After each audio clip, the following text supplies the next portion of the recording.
She spent 4 years making herself invisible.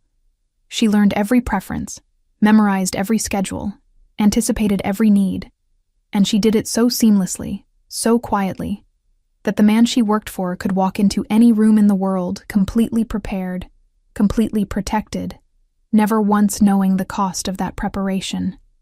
She was his assistant, his shadow, the woman who held the shape of his life together, while hers quietly bent around his. She never complained. She never asked for recognition. And there was one night, one single night, 4 years ago, when she did something that could have ended everything. Something that saved him. Something that cost her more than she has ever said out loud to anyone. He never knew. Then came a Friday night, a bottle of wine she didn't mean to finish, and a text message she didn't mean to send. 3 words: "Come get me." She sent it to the wrong contact. 10 minutes later, someone knocked on her door. And the man standing on the other side of it, composed, unreadable, still in the shirt he'd worn to the office, was the last person she expected, the last person she should have wanted, the only person who, somewhere underneath all the silence between them, she had always wanted most. This is the story of what happens when a woman who spent years being unseen finally gets seen by exactly the wrong man at exactly the right moment. It is the story of a secret that was never supposed to surface, of a feeling that was never supposed to grow, and of a choice, his choice, that changes everything. Stay with us. Subscribe so you don't miss a single story. And leave a comment below. Have you ever said something in a moment of weakness that ended up being the most honest thing you ever said? Tell us. We want to know. Isadora Wells was not a woman who made scenes. She had spent the better part of her 29 years perfecting the art of stillness. She moved through rooms without disrupting them. She spoke at meetings when spoken to, contributed exactly what was needed, and disappeared back into the architecture of the office as if she had never been there at all. She was the kind of woman people described as capable, reliable, easy to work with. All words that meant the same quiet thing. She did not ask for too much. She had been Hyun Sul Shin's personal assistant for 4 years. She knew his coffee order without thinking about it. Black, no sugar, with exactly the temperature precision that most people reserved for laboratory settings.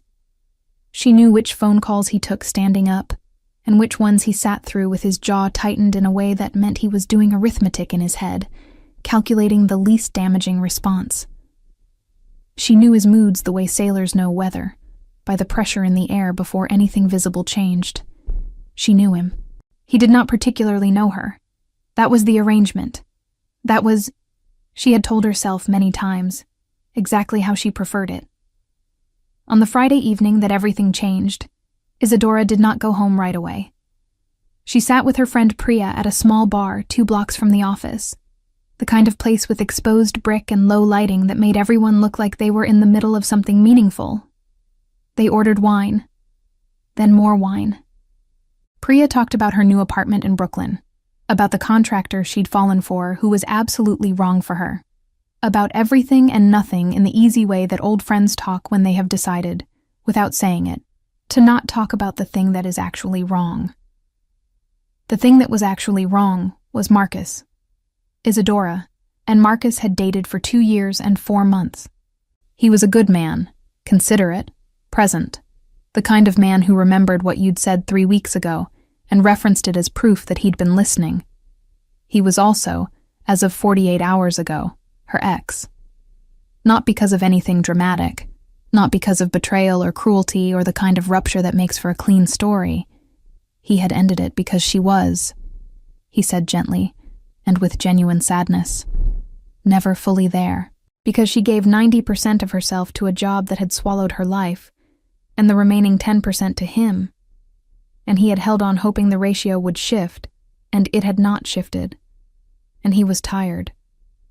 She had not cried when he said it. She had listened, nodded, thanked him for being honest, and gone to work the next morning at 7:45. Now, alone at the bar after Priya had gone home, the wine was doing what wine does to carefully maintained composure, softening it, loosening the corners, making the things she did not allow herself to feel during daylight hours press quietly toward the surface. She picked up her phone. She meant to text Marcus. She had been composing the message in her head for 2 days. Not to get him back, not exactly, just to say something. To say she was sorry. To say she knew he was right, even if she couldn't explain why it had been so hard to be present. To say that she missed him, even if missing him felt like standing in a hallway and missing a room she had never fully entered. She typed the message. 3 words, "Come get me." She pressed send. She set the phone face down on the bar. She finished the last of her wine, and then, because she had always been someone who wanted to be certain of things, she picked the phone back up. The message had delivered. The blue tick confirmed it, but the name above the conversation was not Marcus. It was Shin H. The sound that came out of Isadora's throat was something between a gasp and a laugh, the involuntary noise of a person whose nervous system cannot decide between panic and absurdity. She stared at the screen. She scrolled up. The contact was correct. She had, in 4 years of working for him, apparently stored his number in her phone directly below Marcus's, and her wine-slow fingers had slid one name too far down. She had sent her Korean CEO a 3-word text at 9:47 on a Friday night that read, "Come get me." She opened her mouth. Nothing came out. She stared at the message for a full 30 seconds, during which she considered her options, typing a follow-up, calling to explain, throwing the phone into the East River, resigning on Monday, and had decided, in a blur of humiliation, that she would simply pretend it had never happened when her phone lit up, not with a text, with a call. His name glowed on the screen and her heart did something unsteady. She almost didn't answer. Then she did. A beat of silence on the line, and then his voice, low, unhurried, carrying that quality she had always found difficult to name, the quality of a man who had decided exactly what he was going to say before he opened his mouth. "Where are you?" Not a question. The way he said it, flat, certain, with the weight of someone already reaching for his jacket, made it sound like the answer was already irrelevant because he was coming anyway. This was a mistake. Isadora pressed 2 fingers to her forehead. "I meant to. It was the wrong contact. I'm so sorry. Please ignore. Isadora." Just her name. Just that. The way he said it stopped the spiral. "Where are you?" he said again. And this time she heard something underneath the control. Something she couldn't identify from only his voice, but that made the back of her throat tighten. She told him the name of the bar. 11 minutes later, a car pulled up outside. He did not look like a man who had just come from a Friday night engagement. He looked like a man who had been somewhere nearby already, because he had. Isadora would not know that for several weeks. In this moment, standing on the sidewalk outside the bar with her coat held closed against the October air, she only knew that he was there, that he had come. That he looked at her the way she had occasionally caught him looking at her across the office. Briefly, and then not at all, as if he had decided something and then reconsidered deciding it. "You didn't have to come. You asked me to. I asked the wrong person." He considered this for a moment. His eyes moved to the bar door behind her, then back to her face. "You asked me." There was no good answer to that. She got in the car. The ride to her apartment in Harlem took 22 minutes in Friday traffic. She spent most of it looking out the window with the careful focus of someone trying very hard to seem sober. He sat beside her in a silence that was not uncomfortable so much as weighted, the silence of a man choosing not to say the first thing that came to mind. When the car stopped in front of her building on 126th Street, she unbuckled her seatbelt and began the small performance of collecting herself, smoothing her coat, checking her bag, preparing the dignified exit that would close this chapter in her memory under the label of regrettable but manageable. He was already out of the car. She looked at him through the open door. "I'm fine." He tilted his head toward the building. "Come on." He walked her upstairs. He stood in the hallway while she found her keys. He followed her inside, not as if he were inviting himself, but as if it had been established already, somewhere earlier in the evening, that this was what was going to happen. Her apartment was small and warm, and very much herself. Bookshelves that took up most of one wall, a desk by the window with 2 monitors, and a coffee mug she hadn't gotten around to washing. A small kitchen with good pans and too much spice in the cabinet. It was a home assembled by someone who spent most of her waking hours somewhere else, but had been careful, in the remaining hours, to build something that felt like hers. He looked around the way he looked at everything, attentively, without commentary. "You can go." She set her bag down on the table. "Seriously, I'm home. I'm fine. You broke up with someone this week." The sentence stopped her. She turned.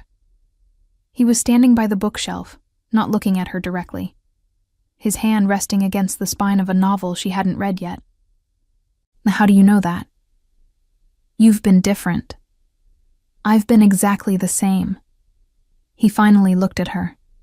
"I know. That's how I know something was wrong." Isadora stood very still in the center of her own living room and felt something shift, not dramatically, not with the force of revelation, but in the quiet way that things shift when a person realizes they have been seen by someone who was not supposed to be looking. She sat down on the couch. After a moment, he sat in the chair across from her. They stayed there for a long time. She told him about Marcus, not everything, not the deep architecture of it, but enough. She talked about the relationship with the measured honesty of someone who had processed it already in their head and was only now saying it out loud. He listened the way he did everything, completely, without interrupting, without performing sympathy. He just listened. When she finished, the silence held for a moment before he spoke. He wasn't wrong. She blinked. "Excuse me." "That you weren't fully there. He wasn't wrong about that." She wanted to be offended. She found she couldn't. "Thank you for that." He leaned forward, elbows on his knees. "I'm not criticizing you. I'm saying the reason he was right is more complicated than he understood." She looked at him across the few feet of space between them and thought, not for the first time, but more clearly than usual, that this man was genuinely, dangerously perceptive, and that she had spent 4 years hoping he was only perceptive about boardrooms. She fell asleep on the couch around midnight. She didn't mean to. She simply stopped fighting the wine and the weight of the week, and sleep came up quietly and took her. When she woke at 6 in the morning, the apartment was still. There was a glass of water on the coffee table in front of her, and a folded blanket that had not been there before. Her shoes were by the door, placed neatly in a way she had not placed them. He was gone.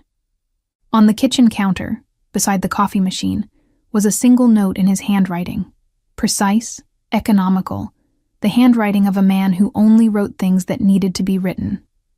Monday, 8th a.m. That was all.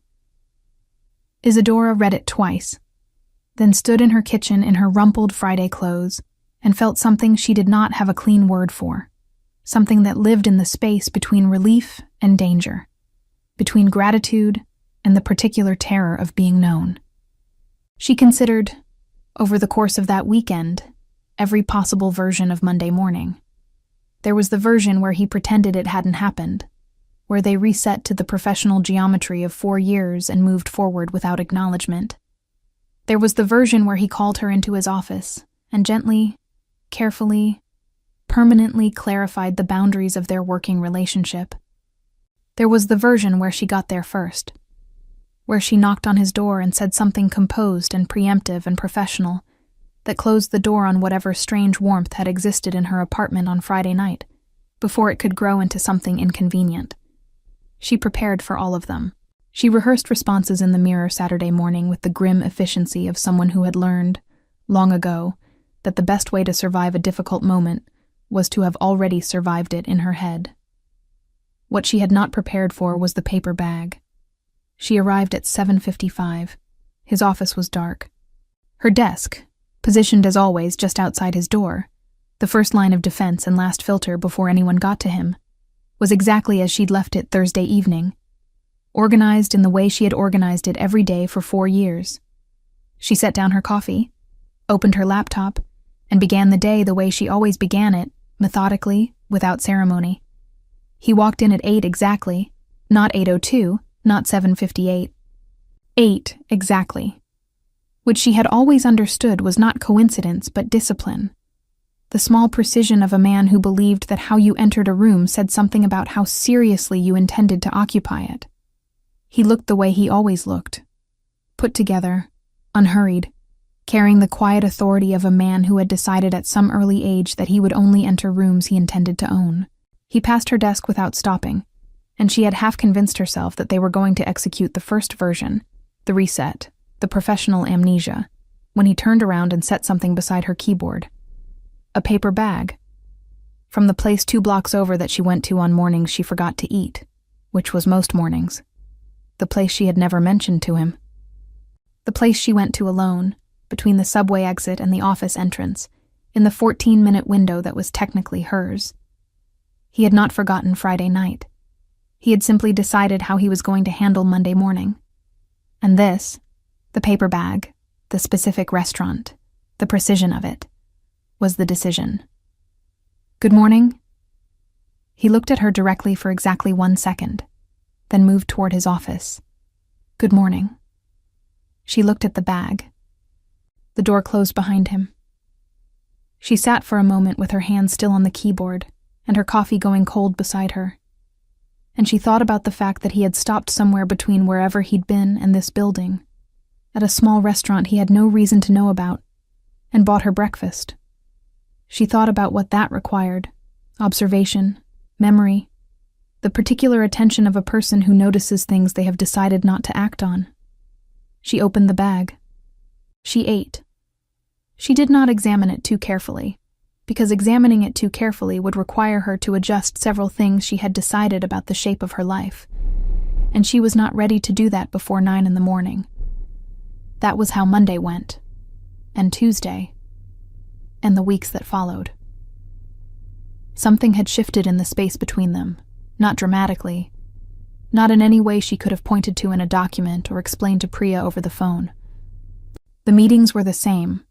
The calls, the briefs, the relentless schedule of a firm that operated on the assumption that everyone in it had surrendered their personal life as a precondition of employment. All of that was unchanged. But something in the texture of the ordinary had quietly altered. He stopped and asked about her weekend sometimes. Not the performative checking in of a manager trying to seem human, but actual questions, with the follow-up that meant he had registered the previous answer. He remembered that she'd mentioned wanting to see a specific exhibit at the Met, and asked whether she'd gone. She hadn't. He said nothing more. But 2 days later, there were 2 tickets on her desk with a post-it that said only Sunday. She had stared at the post-it for a long time before realizing there was only 1 ticket. He had been very deliberate about that. He was giving her the exhibit, not an invitation. She went on Sunday. She stood in front of a painting she had been wanting to see for months and thought about the fact that he had listened to an offhand sentence she'd said in a Tuesday morning briefing, retained it, and translated it into a concrete action 10 days later. She thought about what kind of person does that, what kind of attention it requires, what kind of caring underlies it. And then she made herself stop thinking about it because the alternative was feeling something she was not yet ready to name. Once, passing her desk on his way to a call, he paused and said, without preamble or context, "That project you flagged last quarter, you were right about the risk profile. I should have moved faster." Then he kept walking, leaving her blinking at the space where he'd been. He had never said anything like that to her before. Not because he was arrogant. Hyun Sol Shin was, in her careful observation. Not a man who confused confidence with infallibility, but because he had, until recently, not spoken to her in sentences that required her to be a full person on the receiving end. She noticed all of it. She filed it. She tried not to think about what it meant. And then, one afternoon in November, she discovered something that made thinking about anything else impossible. It was the building's security guard who told her. His name was Dominic, and he had worked the evening shift on her block for 11 years. And he had the particular warmth of a man who treated everyone on his street as if they were his personal responsibility. She ran into him at the corner bodega on a Tuesday morning, and they talked the way neighbors talk, briefly, comfortably, with the ease of people who have built a small, friendly acquaintance over years. "Your friend still coming around?" Dominic asked, somewhere in the middle of a sentence about the building's new elevator. Isadora looked up from her coffee. "What friend?" "The guy in the black car. Korean fellow, I think. Very nice car. He parks around the corner, sits a while, then goes. Wednesday nights mostly, sometimes Fridays. Been doing it a year at least, maybe longer. I always figured he was waiting for you since he parks right by your corner." The world did a small, quiet rearrangement. Isadora kept her face very still. She thanked Dominic. She walked the rest of the way to the subway. She stood on the platform and looked at the opposite wall, and turned the information over in her mind the way you turn something fragile. Carefully, from multiple angles. Not sure yet whether it's precious or whether it's going to cut you. She did not say anything to him that day, or the day after. She sat with it for a week, building and dismantling theories. And then on Wednesday afternoon, 40 minutes before she usually left the office, she told him she needed to leave early for an appointment. He nodded. She left. She went home. She changed out of her work clothes. She went back out and walked around the block. And she found a coffee shop that had a window seat facing her corner. And she sat down with a cappuccino and her phone and she waited. At 9:22, a black car turned onto her street and parked around the corner. The engine stayed on. She sat with the cappuccino growing cold in her hands and felt the particular vertigo of having a thing confirmed that you had half hoped would turn out to be a misunderstanding. She pulled out her phone and called him. 1 ring. 2. Yes. Where are you right now? A silence that lasted 1 beat too long. At the office. Hewn soul. Another silence. Through the coffee shop window, she watched the car. Are you going to make me say it out loud? The car door opened. He stepped out. He was wearing the coat he'd worn to the office, and he looked across the street with the expression of a man who has just learned that an exit he thought was private was in fact a window, and that someone has been watching from the other side of it. He looked directly at the coffee shop, directly at the window. He found her face almost immediately. She raised her hand in a small wave. He did not wave back. He just looked at her with an expression she had never seen on him before. Something unguarded. Something that belonged to a version of him that existed underneath the control, and that she was apparently only now being allowed to see. Come inside. She kept her voice level. I'll buy you a coffee. He came inside. He sat across from her. He ordered an Americano and looked at the table between them for a moment, and then he looked up. I don't have an explanation that sounds good. I'm not asking for one that sounds good. He wrapped both hands around the cup. It started after a night when you were working late, and I was going to... He stopped, reconsidered. I don't know exactly when it started. That's the honest answer. Isadora looked at him across the table and felt something she had been managing carefully for 4 years begin to move in a direction she had not authorized it to move. She kept her voice even. You could have knocked. I know. Why didn't you? He was quiet for long enough that she thought he wasn't going to answer.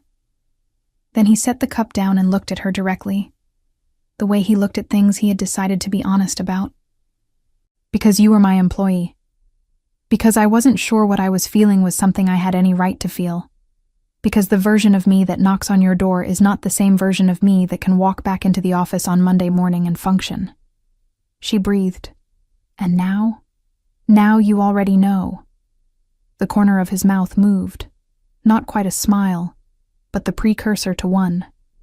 So, the question is different. She looked out the window at the street she had walked 1,000 times, and thought about how strange it was, how completely strange, to learn that someone had been nearby all that time. Not possessively, not strangely, just present. Circling. Held at distance by a version of integrity that she could not bring herself to be angry at even when she tried.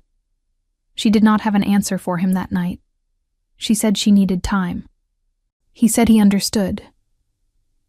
They walked out into the November dark and went in separate directions, and she thought about him all the way home. And she thought, though she did not say it, not yet, that whatever was moving between them had already been moving for a long time, and that denying it was becoming more expensive than acknowledging it. Marcus came back in December. He texted first, polite, careful, leaving her plenty of room. He was sorry for how abruptly it had ended.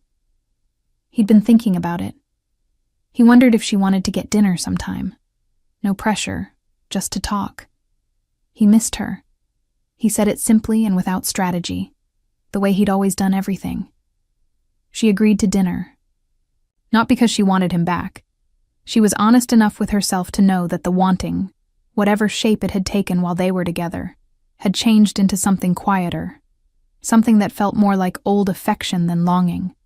She agreed because dinner with Marcus was familiar and safe, and she had spent the weeks since the coffee shop window in a state of acute, simmering uncertainty that was neither comfortable nor entirely unpleasant. And she thought that an evening of familiar and safe might help her find her footing.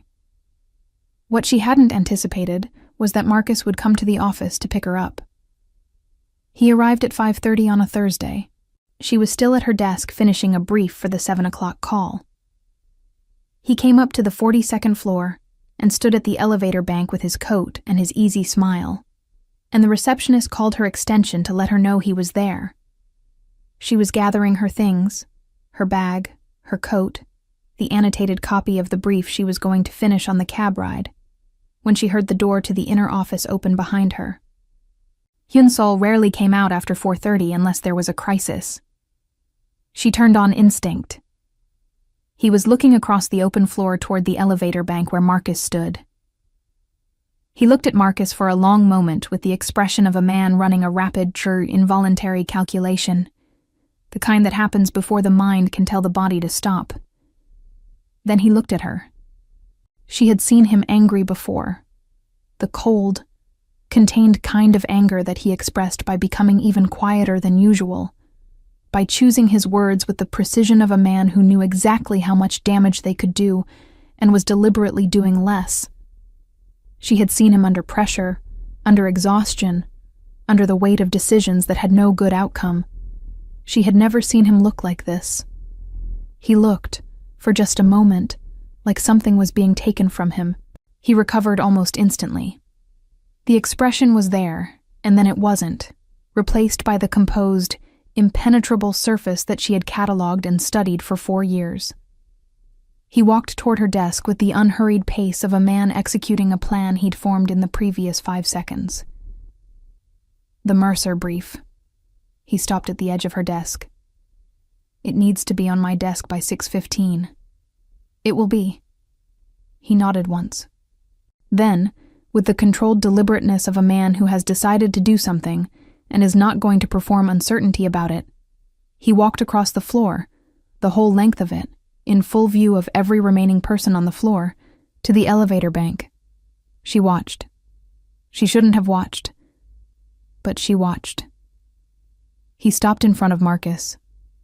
He extended his hand and introduced himself, the way he introduced himself to everyone. Last name first. Clean grip. Direct eye contact. And then, in a voice that carried just far enough for her to hear, "She's in the middle of a brief. She'll be down in 20 minutes. It was not a threat. It was not aggressive. It was perfectly civil, professionally worded, entirely appropriate. And it was also, unmistakably, the act of a man drawing a line in the only language he permitted himself to use in this building. Marcus blinked. He looked at Hyunsol. He looked across the floor at Isadora. He was a perceptive man. She had always liked that about him. And he looked, in that moment, like a man who understood exactly what he was looking at. Of course. Marcus put his hands in his pockets. No rush. Hyunsol returned to his office. The door closed behind him. Isadora sat at her desk and stared at the Mercer brief and understood several things simultaneously.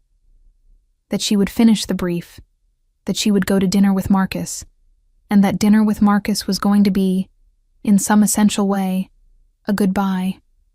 Not because Marcus had done anything wrong, but because someone had just walked across a room on her behalf, and she had felt it in her sternum, and that was the kind of thing you could not unknow. She finished the brief at 6:11. She sent it. She put on her coat. In the elevator going down, she thought about what it had taken for him to walk across that floor.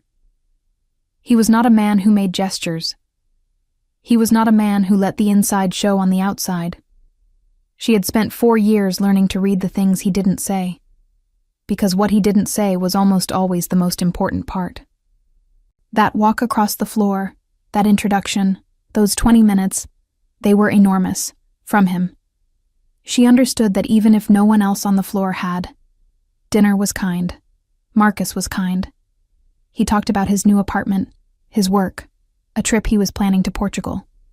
She listened and laughed, and was grateful for him in the specific way you are grateful for a person who represents something good and real, even when the timing of it wasn't right. At the end of the night, over dessert she barely touched, he looked at her across the table. The look was knowing, unhurried. The look of a man who has reached a conclusion and is at peace with it.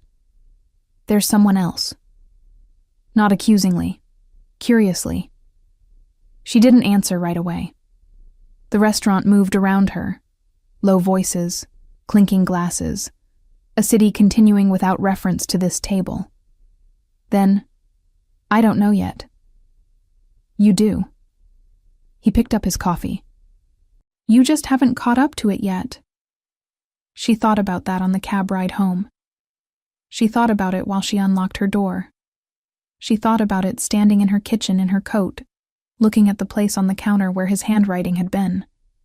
And she thought, finally, at last, with the exhausted relief of someone who has been resisting something for too long, that Marcus was probably right. That she did know. That she had known for longer than she was comfortable admitting, and that the gap between knowing and acting was getting harder to justify every day she stood inside it.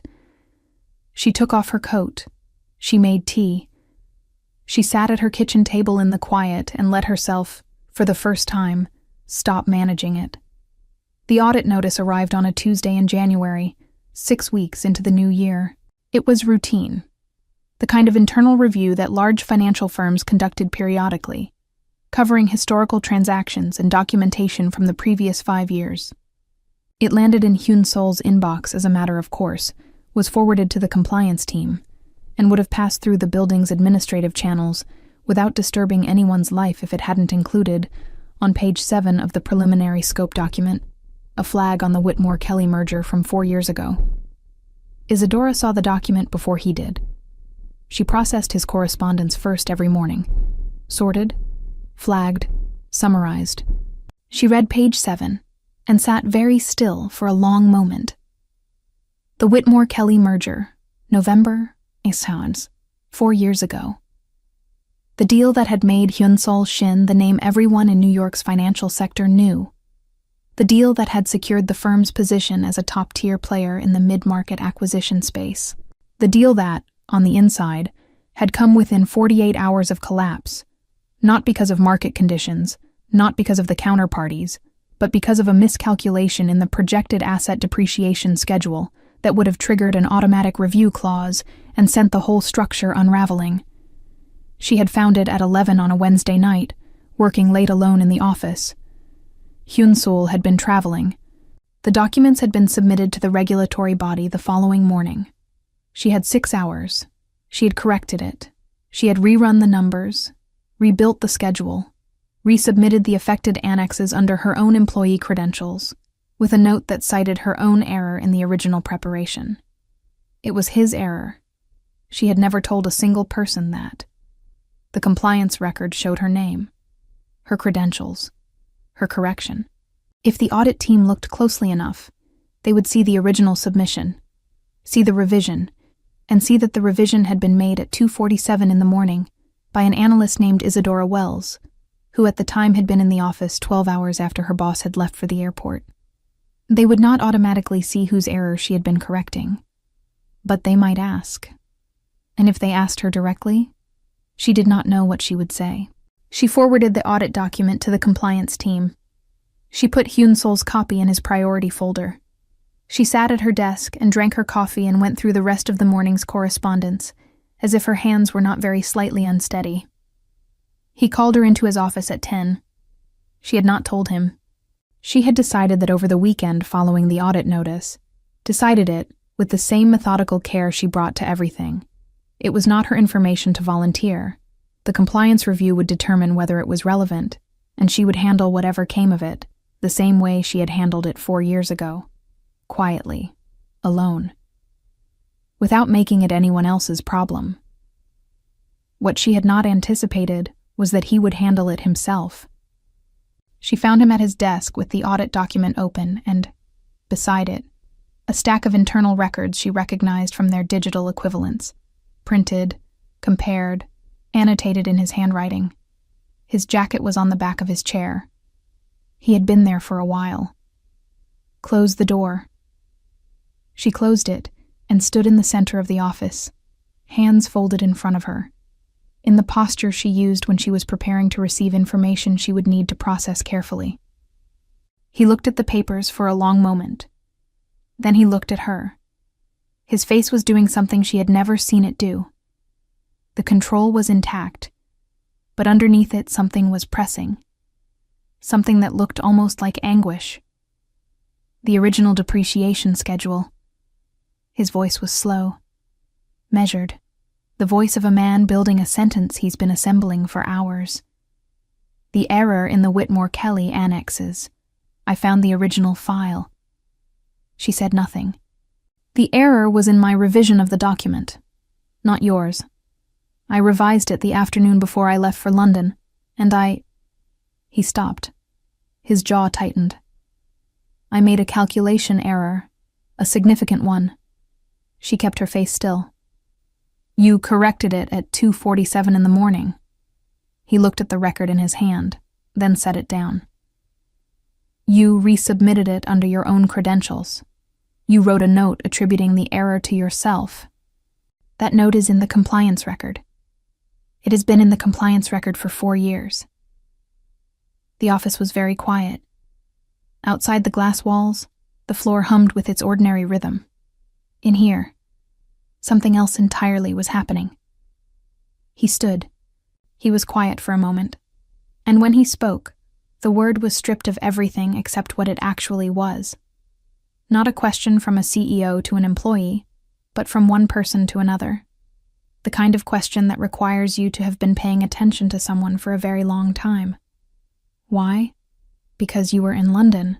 She kept her voice level. Because there were 6 hours. Because the deal was going to fall apart. That is not an answer to the question I asked. She looked at him across the desk. She had spent 4 years being precise about what she let him see. She spent a moment now deciding how precise she was going to be. Because you were good at this. She said it plainly. No softness, no performance. You were genuinely good at it, and the error was human, and it would have been the only thing anyone remembered. I didn't think that was fair. Something moved across his face. He looked down at the papers. He was quiet for so long that she thought she should probably say something else. But she had learned that his silences were not empty, and that filling them was usually the wrong instinct. When he looked up, his voice was careful in a different way than usual. Not controlled, careful. The way a person is careful with something they are afraid of damaging. Your performance record. You had a flag for 2 years. It was a minor flag. It didn't affect my role. He came around the desk. Not quickly, deliberately. The way he moved when he'd made a decision he wasn't going to reconsider. It affected your performance tier for 2 years. I looked. He stopped in front of her. You took the hit.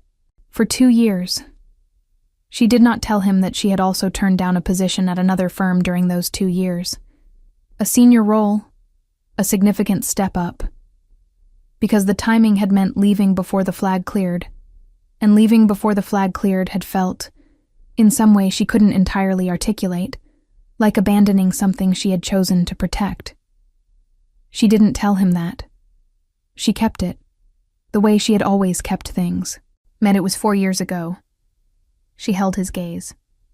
The flag is gone. The deal closed. The firm is fine. He was close enough now that she could see the thing on his face that he had stopped trying to control. Not anger. Not gratitude, exactly. Something larger than both. Something that had been building pressure for a long time and had finally found the crack it needed. You are not fine, he said quietly. I mean, you have been carrying something that was mine to carry. For 4 years. And I didn't know. A pause. I didn't know because you made sure I didn't. And I have been standing 2 blocks from your apartment for 1.5 years. And I have been... He stopped. Started again. I have not been fair to you. In more ways than one. She could feel her composure thinning at the edges. She had excellent composure. It had served her for 29 years. But there was something about being looked at like this, directly, by him, with that expression, that made maintaining it feel both essential and completely futile. It was a choice I made. Her voice was steadier than she felt. I'm not asking for anything. I know you're not. His jaw moved. That's the problem. You never ask for anything. You give everything and ask for nothing and make it look effortless, and He stopped. I would like the chance to change that. If you'll let me. She looked at him for a long moment. She thought about Friday nights and paper bags and notes in handwriting she knew better than she'd realized. She thought about a black car parked around the corner on Wednesday nights, engine running, a man sitting inside who could not bring himself to knock. She thought about the version of herself who had sat at a desk at 2:47 in the morning and made a choice that had cost her something real. Not out of obligation, not out of professional duty, but out of something she had not let herself name at the time. She named it now. You should have knocked. He stepped forward. I know. Don't make me wait anymore. He lifted his hand and held her face with a gentleness that was entirely at odds with every other thing she knew about him. And he looked at her for a moment like he was making sure she was real. Like he had been rehearsing this moment at a distance for long enough that the actual proximity of it required verification. And then the distance closed entirely. The compliance audit closed in February. The Whitmore-Kelly record was reviewed. The documentation was assessed, and the flag on Isadora Wells' file was formally cleared with a notation that the original self-reported error had been a misattribution. Her personnel record was corrected. Hyun-Sol had submitted a statement to the compliance committee personally. He had not asked her permission beforehand. When he told her afterward, sitting at her kitchen table on a Saturday morning with the pour-over setup he had arrived with one day and simply never taken back, she looked at him for a long moment. You didn't have to do that. He poured the coffee, set her cup in front of her. Yes, I did. She thought about arguing. She decided not to. She had been deciding not to argue with him about that particular category of thing more often lately. And she was finding that the decision got easier each time. The question of working together had required a conversation that neither of them had been looking forward to, and both of them had handled with the directness of people who had already survived worse. They had it on a Saturday morning. A different Saturday, a few weeks earlier. Also at her kitchen table, because the kitchen table had become the place where they said the things that needed to be said. The conversation had been honest, and, in the end, straightforward. He had promoted her, not to manage the conflict, not to paper over what had changed between them, but because it was 4 years overdue and they both knew it. She was now director of operations, reporting to the board, no longer his direct report in any technical sense. There was still a line there. They were both still careful about it. But careful and unable were different things. And they had both stopped pretending they didn't know that. Priya, when she was told, had put down her fork in the middle of a restaurant and stared. The boss. The Korean boss you never mentioned. That one. Can you please lower your... I told you years ago something was happening there. Priya picked her fork back up. I told you. You never told me that. I thought it very loudly. Isadora had laughed. The real kind. The kind that came from somewhere genuine. Priya had looked pleased with herself for the rest of the meal. Marcus, when he found out indirectly through a mutual acquaintance, sent her a brief and entirely gracious text. She had always liked him. She still did. Some people come into your life in the wrong season and leave exactly as they should, with kindness, and without resentment, and with enough generosity to let the next thing begin. On an evening in late April, they walked through Central Park at the slow pace of two people who are not going anywhere in particular and know it. The city was doing its spring thing, insistent, a little aggressive, the kind of beauty that doesn't ask your permission. The trees were that specific shade of green that only lasts 2 weeks before it deepens into summer, and she walked beside him with her hands in her jacket pockets and thought that she would remember this, the specific quality of this light, this air, this particular ordinary evening that felt, from the inside, like anything but ordinary. He said her name in the middle of a silence. She looked over.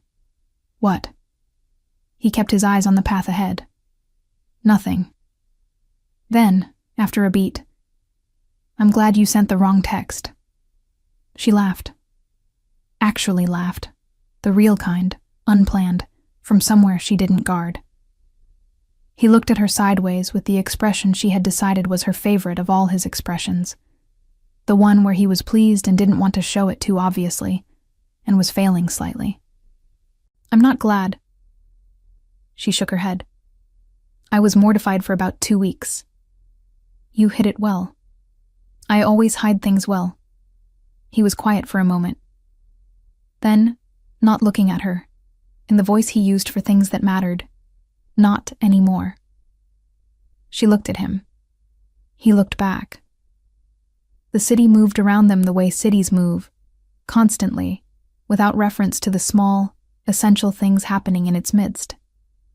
She thought about the woman she had been for 4 years, invisible by choice, invisible by habit, holding the shape of someone else's life so carefully that she had sometimes forgotten she was allowed to take up space in her own. She thought about a Wednesday night in January, alone in an empty office, making a decision at 2:47 in the morning that she had never told anyone. She thought about a Friday night in October, a wine bar and a wrong contact, and 10 minutes that had changed the entire trajectory of something she hadn't even known was in motion. She thought about all the ways a person can be brave without anyone noticing, and about what it costs, and about the particular relief, deep and quiet and complete, of finally being noticed by exactly the right person. No. She turned back to the path ahead, and she was smiling. Not anymore. And she meant it. If this story moved you, subscribe. A new story is always coming. Leave a comment. What was the moment that stayed with you? Like, share, and we'll see you in the next story.